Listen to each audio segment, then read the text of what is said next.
Hello and welcome. I'm Ambassador Carla Sands, Chair of the Foreign Policy Initiative and Distinguished Senior Fellow for Energy Policy at the America First Policy Institute. It's a pleasure to be with you today for a timely and important discussion.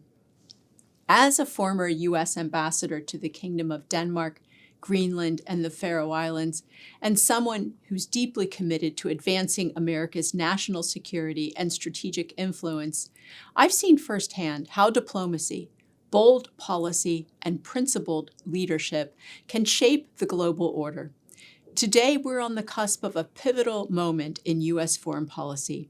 As part of President Trump's successful Middle East foreign policy, he's meeting with Saudi Arabian leader Mohammed bin Salman. This historic development comes amid shifting alliances in the Middle East and a restoration of America's global leadership. To help us understand this critical meeting, I'm honored to be joined by one of America's foremost national security minds, Fred Fleitz. Fred serves as Vice Chair of AFPI's Center for American Security. He's a former Chief of Staff of the Trump National Security Council and a former CIA analyst. Fred, thank you for joining me. Good to be here. Well, this is a pretty historic time. Crown Prince Mohammed bin Salman, known as MBS, Saudi Arabia's de facto leader, will visit Washington for a meeting in the White House with President Trump. Why is this visit happening at such a pivotal time, such a pivotal moment for U.S. Middle East relations? Well, Carla, President Trump recognizes that the U.S.-Saudi relationship is critical for our relations and for global security.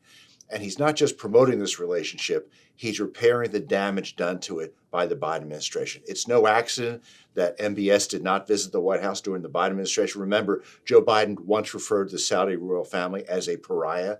Our relations with Saudi Arabia have really sunk during the Biden era. And this led the Saudis to look elsewhere for allies. They looked to China. They looked to Russia. Chinese President Xi made numerous visits to the Persian Gulf during the Biden administration because, frankly, Biden was out to lunch and we were losing influence. President Trump made his first foreign official trip to Saudi Arabia, just like he did in the first administration, because he recognized that Saudi Arabia is a crucial partner for promoting stability in the region and a crucial trade partner. So this is going to build on that relationship that Trump is repairing, and you could see how he repaired it during his May 2025 visit to the Gulf, and I think we'll see some significant benefits from this current meeting. It is amazing that President Trump made his first official visit, in both his administrations, 45 and 47, to Saudi Arabia, and what a welcome he received. It's really so exciting to see the United States showing love, respect to our allies, and making sure that friends know that they're friends. I mean, that's a very important thing. Yeah, I mean, the Saudis respect strength, and they also want to be respected. And if we're not treating them right, if we don't treat them as the significant global player that MBS is making Saudi Arabia, our relations will erode. I'll give you an example. I think it was in 2023, China mediated a deal to normalize relations between Iran and Saudi Arabia. It's not that the Saudis love the Chinese, but they were tired of being basically disrespected and disregarded by the Biden administration. That kind of thing can't happen, and it's not going to happen under the Trump presidency. No. And so this meeting, it's I think, pivotal regarding the war in Gaza and President Trump's 20-point plan. So what do you think will be the outcome of this meeting? Well, the Saudis were an important part of getting the 20-point plan through. The president put together an unprecedented alliance of states backing the plan. And to do that, he had to have some difficult compromises from both sides.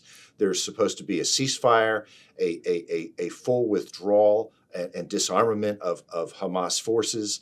There was the immediate release of all living hostages, but also the president provided a pathway to a Palestinian state and said that the Palestinian Authority will play a role in governing Gaza, but after the Palestinians reform. So it's a significant concession for the Israelis, but it's also a concession for the Palestinians because they're nowhere near that right now. But by giving that opportunity for a pathway for these two things, it provided the cover that Saudi Arabia and other states needed to endorse this plan. And frankly, that cover has made the Saudis a stronger backer of this plan than the Europeans. The Europeans want to redo the plan. Totally. And this is very unhelpful. The Saudis understand this is a difficult and complicated and delicate plan, and we have to stick with it. Yes. What do you think MBS will be pressing President Trump for? Well, some of it will be related to the Gaza peace plan. He says he's not going to consider joining the Abraham Accords, at least we hear from the media, unless there is a strong pathway to a Palestinian state. I don't know how we're going to go more forward with that than we have right now while the war is still being settled. But that's something he's going to press for. Now, President Trump has said, on the other hand, he does not think that this will actually be an obstacle for Saudi Arabia making this agreement with Israel. And you know, it's extraordinary to see how far Israel and Saudi Arabia have come over the last few years. I mean, Netanyahu actually visited Saudi Arabia secretly in 2020. Who would have thought 10 years ago such a thing would ever happen? It's because of the vision of MBS and his willingness to be a global player and to have productive relations with his partners. He also wants a defense pact with the United States. There was talk at one time that it would be an agreement that would be ratified by Congress. I don't think he's looking for that right now because the threat from Iran has diminished, but he's going to want to have a stronger defense relationship with the United States, and I guess to try to find a way to address the Palestinian issue. But I agree with President Trump. I don't think this is a deal killer when it comes to the Abraham Accords. Well, with President Trump prioritizing his magnificent, historic Abraham Accords, do you think that there's any possibility that Saudi Arabia and MBS would agree to join the Abraham Accords? I think there's a good possibility, and I think we're on a track to do that, and that's going to be a focus of President Trump's discussions with MBS. But as I said, I think this Palestinian state issue, I think MBS is going to push it. President Trump is going to try to explain, well, we've gotten as far as we can. It isn't going to be a deal killer. But I think it's in the interest of Saudi Arabia to continue to go down this road. And I also believe that other states, I think Kazakhstan recently joined the Abraham Accords. Indonesia is in line to possibly join them. There's other states in mind. As more states join it, as the war in Gaza winds down, I think the Saudis will be encouraged to decide now is the time for them to join too. Well, it's almost certain that President Trump and Crown Prince Mohammed bin Salman discuss Iran and their nuclear threat when they meet together in the Oval Office. What do you think? How do you think those talks will go? What do you think the outcome will be? Well, the Iranians are incredibly concerned about Iran's nuclear program, and we're supportive of the Israeli attack on Iran's nuclear program and the U.S. attacks. They didn't say that openly, but this significantly promoted stability in the region. And given how weakened Iran is because of the loss of their Hezbollah terrorist proxy in Lebanon, of Shiite militias in Iraq, the significant weakening of Hamas, Iran is a lot less influential than it was, but it is still trying to influence people in the region. I know it is trying to get funding to Hezbollah in Lebanon. It's trying to get weapons to the Houthi rebels in Yemen. So they're going to talk about how to keep Iran in its box and how to keep an eye on the Iranian nuclear program, because I don't think the Iranians have given up their nuclear weapons ambitions. When they start rebuilding facilities to resume pursuing nuclear weapons, I think we're going to see something called the mowing the grass strategy, that Israel and the U.S. will simply take out these facilities as they're rebuilt.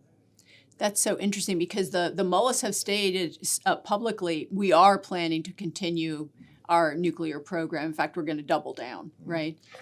It's a real concern. They haven't been willing to negotiate in good faith. It's interesting that Iran was invited to Sharm el-Sheikh for the summit in Egypt that ratified the 20-point peace plan. The Saudis were a big player at this meeting, but the Iranians refused to attend. And I think that's unfortunate because President Trump has said he doesn't want permanent enemies. No. He wants to make deals with our former enemies so we'll all grow prosperous. He's made this offer to the Iranians. They refused it, which is why the U.S. dropped bunker buster bombs on their nuclear sites. But that offer is still open. The U.S. is willing to resume negotiation with Iran to lower tensions and to address the threat from their nuclear program. Iran just has to say yes. President Trump always keeps the door open. I think you've noticed. He's ready to repair relations. The Iranian people certainly deserve to have prosperity. And I was in Azerbaijan not long ago, and I saw how the leadership in Azerbaijan is investing that energy wealth into infrastructure for the people. Everything works. The water works, new airports, new rail stations, the roads are amazing. If you look at Iran, where they don't have water, many of the Iranians, the infrastructure is not in a good place. You can see what corrupt leaders do when they don't care about the well-being of their people. There's opportunity there, but they have to walk through, like you said, walk through the door.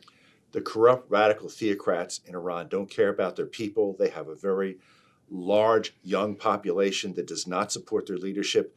Regime change is coming one day in Iran. I don't think the people in Iran will tolerate this corrupt leadership forever. President Trump does not want to get involved, however, in regime change. He wants to deal with the regime that's there right now to encourage them to do the right thing.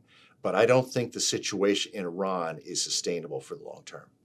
Well, to your point about Crown Prince Mohammed bin Salman meeting with President Trump, his view of, I would say, his foreign policy view and his domestic policy view is really, it seems, a little bit like President Trump's. He looks at economic growth, regional stability.